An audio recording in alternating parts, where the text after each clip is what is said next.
Гледате Еден на еден, овозможено од Good Nature, вкусот на природата. Гледате лајме од едината во северозападна бивша Република Македонија. Денеска сме 22.2045 година. Ова се вестите на денот. Топката, која со децении ја префрлуваат градот Скопје и владата, околу тоа кој е одговорен што скопјани немаат парно, денеска беше ставена на аукција.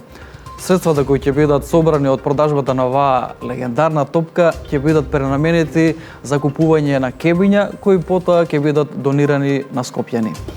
По 238-та жалба во апелација, Новак Џоковиќ доби виза за Австралија. Возот кој на 24 декември 2021 година тргна од железничката станица во Скопје, денеска пристигна во Битола. А сега имаме специјален гостин во вестите.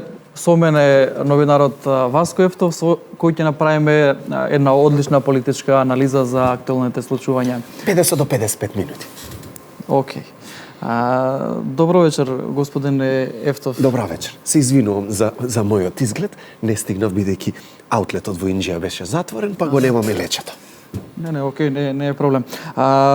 Експертската јавност предвидува дека новата 2045 година ќе биде со многу предизвици за Македонија.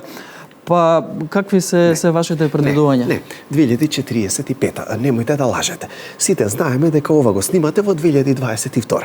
Каква 2045? Немојте да ја лажете мојата публика, ви се молам. Немојте. Да се вратиме на темата. Која тема? Која црна тема?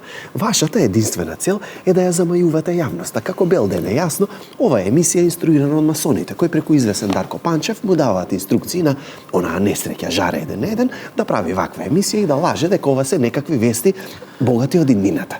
Господин Ефтов, сите знаеме, вие сте Никола Карев и вие сте инструирани преку структурите на Александар Пандов да бидете на оваа позиција, лажете дека сте од иднината, всушност сте од минатото. Ете тоа е. Целата оваа работа е конструкција. Вие треба да размислувате сами, бидејќи јас ви ја кажувам вам вистината, а вие имате право да ја знаете вистината и ете, оваа несреќа од револуционер сега си заминува, бидејќи не може да остане. Не може да се соочи со вистината. Вие гледавте лајме од иднината Македонија. Ви посакувам среќно минато и пријатна сегашност. Каде и да сте?